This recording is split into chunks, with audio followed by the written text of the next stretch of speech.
¿Qué tal? Buenas noches, bienvenidos, bienvenidas. Vamos a dar inicio con la sesión del día de hoy programada. Les agradezco la espera.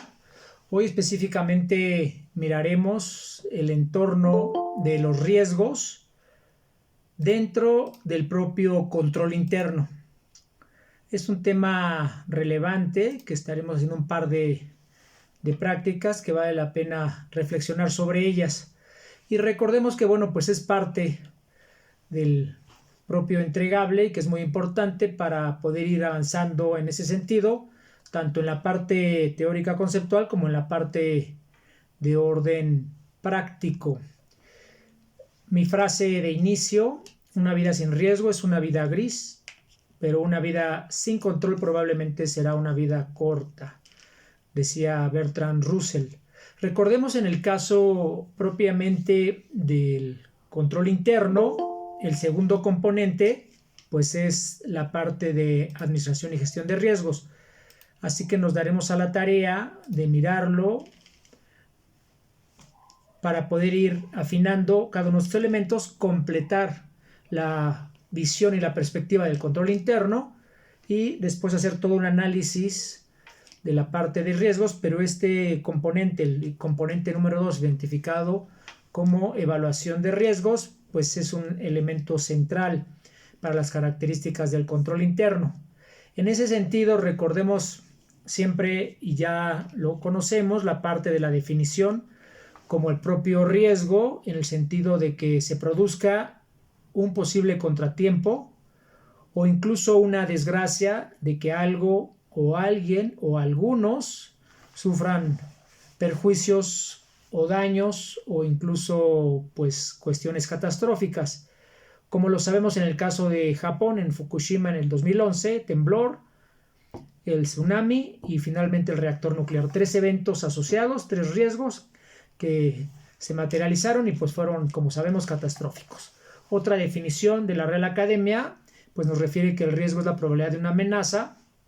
y de que ésta se pueda convertir, pues en lo que comentaba ahorita, en un desastre, desde diferentes perspectivas financieras, sociales, internas, externas, que iremos analizando. Y también recordemos que siempre en función de los entes públicos o de un organismo privado de la iniciativa privada, pues tiene que ver con los objetivos. Los objetivos tienen riesgos inherentes y también riesgos residuales. Los inherentes son todos aquellos que se encuentran asociados propiamente al cumplimiento de esos objetivos, de los objetivos originarios como la misión, la visión,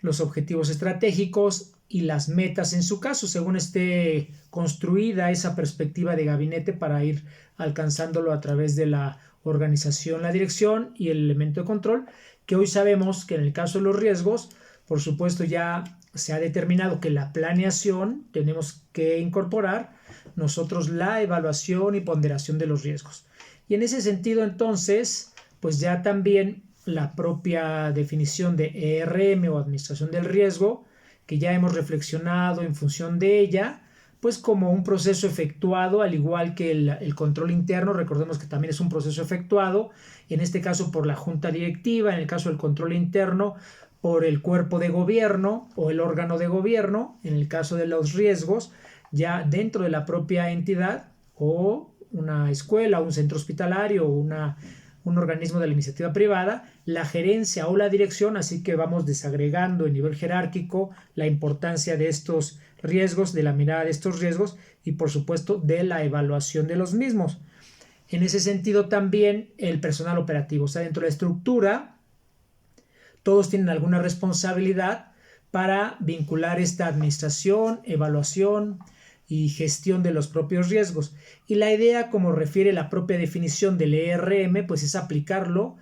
dentro de los objetivos o las estrategias en el ente o en la empresa, según corresponda, en la Secretaría de Salud, Secretaría de Educación o en el centro hospitalario, valga la pena los ejemplos, con la finalidad y de ir diseñando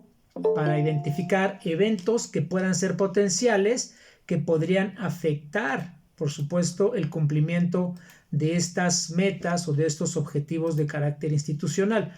Y en ese mismo sentido también poder realizar la propia administración y gestión de los riesgos, que es una condición importante y que debe valorarse, porque recordemos, por ejemplo, en el ámbito de las micro, pequeñas y medianas empresas, de cada 100 que inician el primer año, pues sufragan o terminan, no logran seguir más allá, el 50%, el segundo año el 98%, así que solamente después del segundo año quedan vivas 2. Y en el caso, por supuesto, del sector público, pues estos riesgos pues van dando e incidiendo en el logro de sus objetivos y en el beneficio de la población y de las personas que reciben, en su caso, los bienes o los servicios a los que está obligado conforme a la propia Constitución.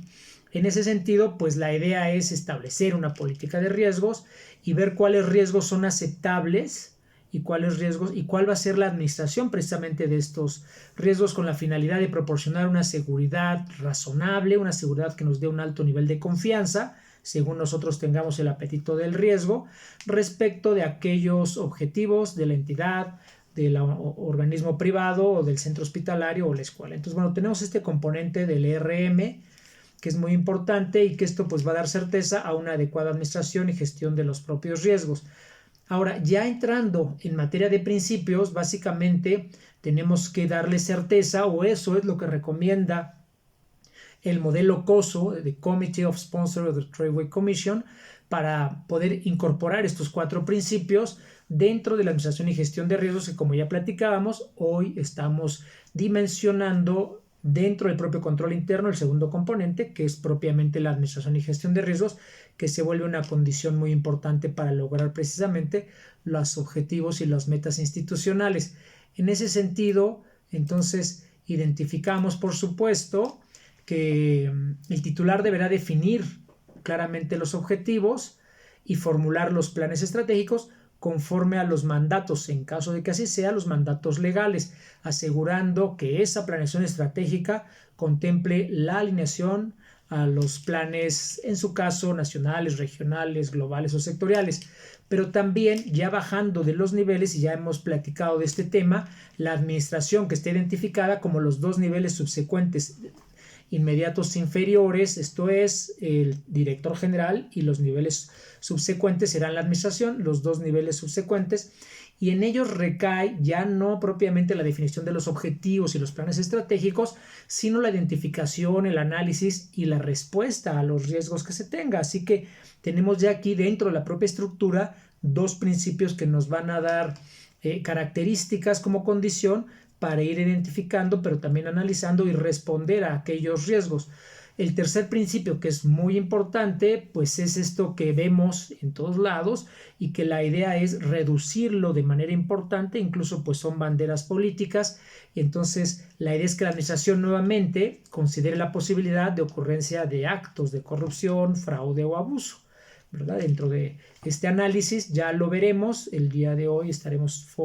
focalizando nuestros esfuerzos en ir evaluando con base en impacto y con base en frecuencia o ocurrencia, pues cuáles son esos posibles riesgos que tenemos que estar viendo para poder administrarlos y gestionarlos. Y el cuarto principio, básicamente, en donde la administración nuevamente recae esta obligación por el rango jerárquico, ya identificar, analizar y responder en su caso a los cambios significativos. Cambios como el COVID, cambio como el término de un presidente municipal a los 3 años, de un gobierno estatal a los 6, de una presidencia de la República a los 6. En el caso de un organismo privado, por supuesto, el cambio del CEO, del director general, que son cambios significativos, cambios presupuestales, la apertura de nuevas unidades de negocios, la apertura de nuevos centros hospitalarios o de nuevas escuelas, en donde podemos identificar este tipo de cambios que son importantes y que tenemos que tenerlos visualizados para procurar mitigar los efectos de los mismos.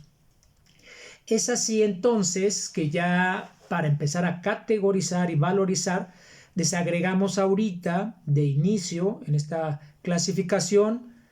3 grandes tipos de riesgos. Empezamos ya con la tipología propiamente de los riesgos. El primero, el riesgo de carácter estratégico, que será aquel que necesariamente requiere para su atención de acciones conjuntas dentro del área que lo detecta, instancias internas que se vinculen para fortalecer y mitigar ese posible riesgo, y también en algunas ocasiones irregularmente de acciones externas de la propia institución o del organismo privado, de las dependencias o de los entes. Aquí tenemos, por ejemplo, en el caso de cuestiones presupuestales, en donde un área puede ser que esté creciendo, necesita más presupuesto, pero necesariamente tendrá que verlo con otras áreas. Por ejemplo, si es un área jurídica y requiere más áreas, si es un área médica y requiere más presupuesto, pues entonces tendrá que verlo con el área financiera. Y si es un ente público, pues por supuesto habrá que proponerlo al Ejecutivo Federal para que a través de los mecanismos del Poder Legislativo pues se puedan hacer las dictaminaciones correspondientes y se amplíen los presupuestos. Entonces tenemos estas tres características. En el caso del riesgo directivo, que es el segundo, pues va a ser aquel que se denomina en donde tendremos que identificar para su atención acciones del área que lo detecta, pero también de otras instancias. Por ejemplo, si hay plazas vacantes y entonces, bueno, pues se detectan esas plazas, posibles jubilaciones, posibles pensiones, promociones o las características inherentes a recursos humanos dentro de un área, pues se tiene que ver, por supuesto, con otra área para que logremos de manera conjunta reducir. Por ejemplo, también en el caso presupuestal, en donde tal vez la misma persona que compra es la que paga, bueno, pues identificar ese tipo de riesgos y segregar las funciones a través de una nueva política. Y en el caso del riesgo operativo, pues ese riesgo de carácter operativo será aquel que podrá ser atendido directamente por el área que lo detecta, sin necesidad que tengamos otro apoyo. Esto es, si por ejemplo en un área de urgencias se identifica que eventualmente no están siguiendo algún tipo de política ya implementada dentro de esa área, pues será el responsable, el jefe de departamento, el que pueda instruir. O dentro del propio hospital, si se detecta alguna deficiencia que pueda ser resuelta dentro del propio hospital, sin ayuda de otras áreas, entonces podemos ejecutar esas condiciones, por ejemplo, los inventarios, los resguardos, la dotación de medicamentos. En el caso de un organismo privado, por ejemplo, la emisión de transferencias, el timbrado de facturas, etcétera, ¿no? En donde podemos tener alguna deficiencia y solamente el área que lo está detectando es la que puede. En ese sentido, entonces, tenemos ya esta administración y gestión de riesgos, que es importante, y ahorita ya valorizamos entonces que hemos identificado adicionalmente a la propia definición de riesgo, a la administración y gestión de riesgos y a las clasificaciones de riesgos estratégicos, directivos y operativos, una base estructural que va a permitir identificar de alguna manera con los canales adecuados los elementos susceptibles para esta administración de riesgos. Pues entonces, considerando esto, hagamos una reflexión y por supuesto pasemos al ejercicio.